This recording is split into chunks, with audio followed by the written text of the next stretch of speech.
જય મેડીમાં, જય Dwarkadhish. Good morning. Good morning. બહાર તો વરસાદ જોરદાર ચાલુ પ્રગતિ. ચાલુ જ છે. તો ચા ચાલો ટિફિન જવાનું પણ વરસાદ ચાલુ ને જોરદાર. રેનકોટ પહેરીને જવાનું. રેનકોટ પહેરીને જોવું હોય એમાં શું જોવાનું? જોવું જ પડે, વરસાદ બહુ ચાલુ જવાનું હોય તો જોવાનું હોય. હા, ઠેલા હા ને મારતો ખાલી પલળવાનું થોડી ઠેલા પડી જાય. મૂકી દેવાનું. જોઈએ હવે. તો મિત્રો હવે આપણે તૈયાર થઈ ગયા છીએ નહીં ધોઈને, અને સાઈડ ઉપરના જ કપડાં પહેરેલા છે કેમ કે રસ્તામાં ખોટું રેનકોટ પહેરવાનો છે અને પલળાય તો એના કરતાં સાઈડ ઉપરના કપડાં પહેરી દીધા છે. અને હવે વિપુલને ફોન કરવો પડશે. વાગી ગયા છે 9 અને જોરદાર વરસાદ ચાલુ છે. અને જે સાઈડ ઉપર આપણે જવાનું છે નવી સાઈડ છે 4 BHK વાળી. પહેલાં એક જ દિવસ ગયા હતા, રસ્તામાં ત્યાં પાણી ભરાય છે કે નહીં ભરાતો કોઈ જ ખ્યાલ નથી. એટલા માટે જૂના કપડાં પહેરીને જઈએ, ચપ્પલ પહેરીને બૂટ નહીં પહેરીએ. અને વિપુલને ફોન કરું. અમારે 2 બેગ છે, એક કટર મશીન અને ડ્રીલ મશીન તોડવાનું જે બ્રેકાઈની અલગ છે અને હથિયારની બેગ અલગ છે. તો આપણે 2 બેગ એક જ કરી દઈશું. વિપુલને ફોન કરું કે ભાઈ એક કરી દે અને થેલી લઈ લે. અને મારા બેગ છે ટિફિનની એની, તો મારે પણ થેલી લેવી પડશે.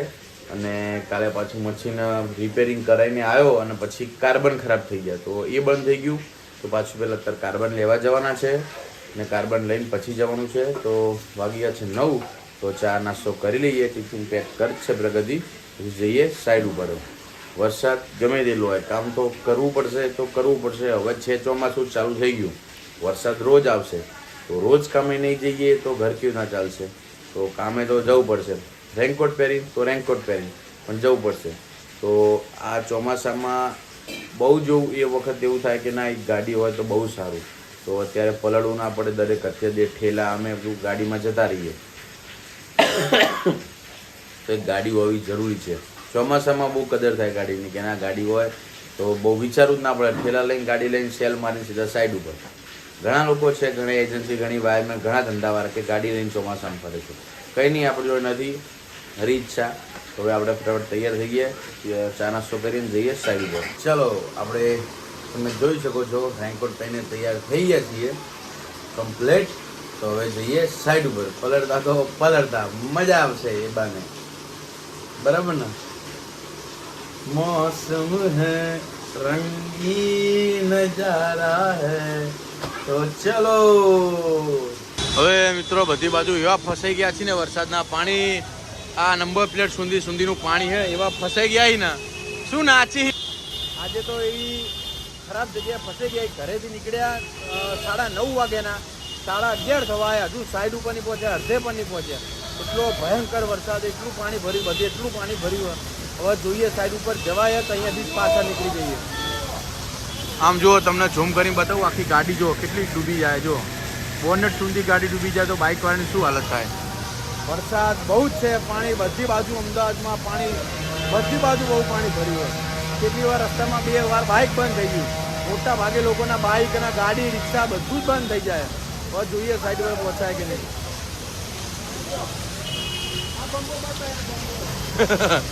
બંધ જવા દે, ગાડીઓ બંધ થઈ જાય એનું જો બ્રિજ વચ્ચે પાણી આવે. જો 4 વ્હીલ જેવી 4 વ્હીલો બંધ થઈ જાય જો ખાલી. ચલો મિત્રો, ફાઇનલી આવી ગયા છીએ ઘરે. કેમ કે સવારે તો નીકળી ગયા હતા કાંઠા થઈને, ભલે વરસાદ હોય પણ રસ્તામાં ગયા અને અડધે નહોતા પહોંચ્યા. અને ભયંકર વરસાદ આવ્યો. એની બાજુ એટલું પાણી ભરાયેલું, બાઇક, એક્ટિવા, રિક્ષા, ગાડી, મોટી 4 વ્હીલ પણ બંધ થઈ જતી હતી. એટલું પાણી હતું. મેં વિડીયો આગળ ઉતાર્યો છે, તમે જોયું હશે. બહુ જ ભયંકર પાણી હતું. 4 વ્હીલ બંધ થઈ જતી. તો બાઇકનું તો પછી શું આવે, એવું તો 2-3 જગ્યાએ જોયું. પછી પાછા વળ્યા, પાછા બીજા રસ્તે જઈએ, બધે ફર કર્યા, બધે એટલું પાણી હતું. પછી ના રહેવાયું, ના જોવાયું કે હવે જવાશે એવું નહીં, કે ફસાઈ જશું, બાઇક બંધ થઈ જશે. તો મારો ઠેલો બેગ જોડે હતી, એ હથિયારની બેગ હતી, એ બધું નહીં, બાઇક સાચવવું, એને સાચવવું, શું કરવું.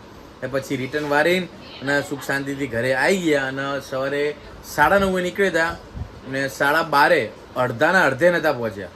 કેટલા કલાક થયા તો પણ પછી રિટર્ન આવી ગયા. અને અત્યારે વાગ્યા છે 2, તો ઘરે આવીને મસ્ત નહીં ધોઈને જમી લીધું.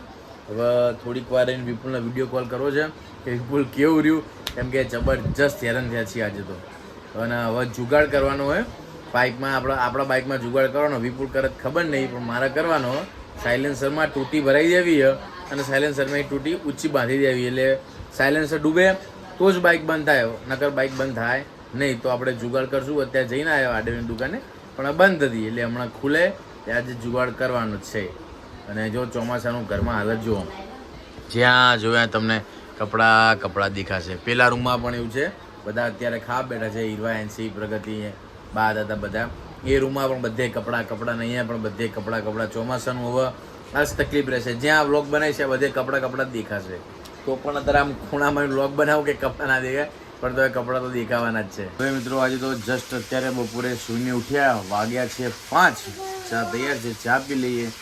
સવારનો એક જ ધારું વરસાદ ચાલુ છે, હજુ પણ ચાલુ છે. આજે તો હુક્કાઈ બોલા ના ગયા, અને સારું કર્યું કે આપણે સાઈડ ઉપરથી રસ્તામાંથી જ ઘરે આવી ગયા, નકર સાંજે રાતે ફસાઈ જાત તો હાલત ટાઈટ થઈ જાત. તો જે થયું એ સારું થયું.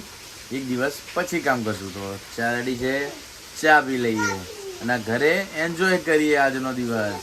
હવે મિત્રો આજે તો વરસાદનો ઘરે એવો કંટાળો આવે છે, નહીં વ્લોગનું કંઈ સૂચતું નહીં, કંઈ વરસાદ બંધ થતો કે બહાર ક્યાંક કાંટો મારીએ, એવું કંટાળો આવે છે ને જબરજસ્ત. વરસાદ ના આવે તો કંટાળો, આવો તો એ કંટાળો. અને આપણે આખી બેગ પલળી ગઈ હતી. જો આ હેલ્મેટે સુકાવા મૂક્યું હોય, હેલ્મેટે પલળી દીધું. જો આ હીરોએન્સીની ચડ્ડીઓ જોડે આપણું પાકીટ, જો પાકીટે સુકાવા મૂક્યું, પાકીટે પલળી દીધું, બેગે પલળી ગઈ હતી. પ્લાસ્ટિકની બેગ હતી ઉપર, છતાં પલળી ગયું.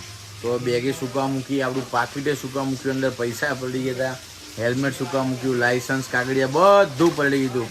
ભમર થઈ ગયું. પણ બીજી થેલી જે બેગ હતી આપણી હથિયારની, એ થેલીમાં અંદર નહોતું પાણી ગયું, તો એમાં કંઈ નહોતું થયું. પણ આ બેગવાળામાં પાણી ગયું અંદર, એટલે પાકીટે પલળ્યું, ને ઠેલોએ પલળ્યો, ટિફિને પલળ્યું, હેલ્મેટે પલળ્યું, બધું પલળી ગયું.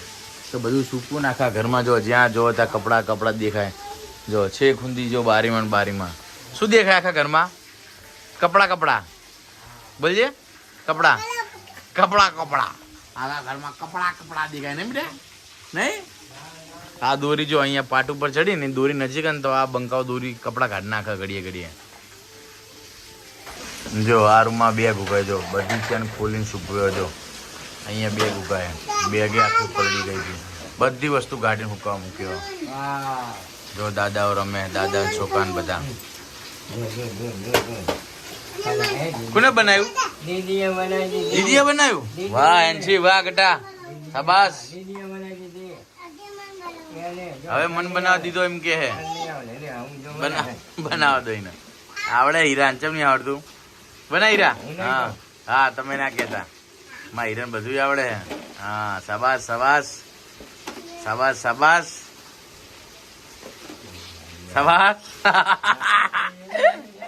જોયું? એક જ ગુરુ પડ્યું. હા વાહ નીરા, વાહ. બનાવી દીધું. તમે કહો ના આવડે? એવું ના આવડે? હિલો હે બનાવી દીધું. હિલાય બધું જો કમ્પ્લીટ. હીરવાય, વાહ હીરવા, વાહ. જો હીરવાન છે તો રમકડા ખાલી બેઠા રમે, સારું થોડી વાર.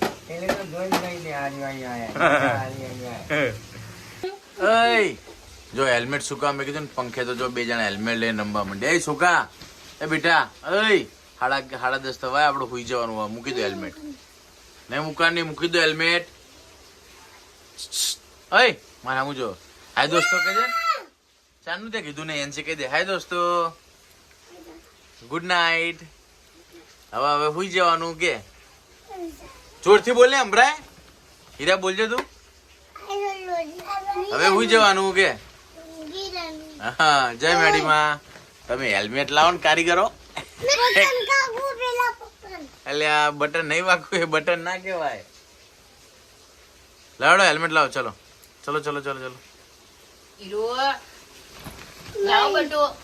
હવે મિત્રો વાગ્યા છે 10. સવારનો વરસાદ ચાલુ છે, હજુ પણ બંધ નથી રહ્યો. 9, 9:30 થોડી વાર બંધ થયો, 10-15 મિનિટ પાછો ચાલુ થઈ ગયો. અને આજે તો વ્લોગ પણ બહુ નથી બન્યો. ને કાલનું ટેન્શન અત્યારથી થવા માંડ્યું છે મિત્રો, કે કાલે વરસાદ આવો આવશે તો નહીં કામે જવાય, નહીં ઘરે વ્લોગ બને, શું કરશું? તો હવે જોયા જશે કાલની વાત. કાલે બીજું તો શું હવે. ને આપણા ઘરની અંદર પણ પાણી ભરાઈ જાય એવી સિચ્યુએશન છે થોડી, એટલે પણ થોડી એ બીક લાગે છે. કેમ કે 1 ઇંચની આપણે પારી કરી છે, ઊંચું કર્યું છે, છતાં પણ જો પાણી આવ્યું, રાત્રે સુઈ ગયા અને વધારે આવ્યો વરસાદ, તો આપણા રસોડામાં જે ફર્નિચર કરેલું છે નીચે એ પણ બધું બગડશે, ડબલ બેડ બગડશે, પેલી બાજુ પેટી પલંગ છે એ બગડશે, ફર્નિચર ખરાબ થઈ જશે જો વરસાદ આવ્યો તો રાતે વધારે તો જોયા જશે. બીજું તો શું, અત્યારથી ટેન્શન લઈને કોઈ મતલબ નથી, તો જોયા જશે. તો વાગ્યા છે 10, હજી તો વ્લોગ એડિટ કરવાનો છે. તો આજનો વ્લોગ આપણે અહીંયા જ ખતમ કરીએ છીએ. આજનો વ્લોગ તમને પસંદ આવ્યો હોય તો વિડીયોને લાઈક કરજો, શેર કરો અને સબસ્ક્રાઇબ કરો.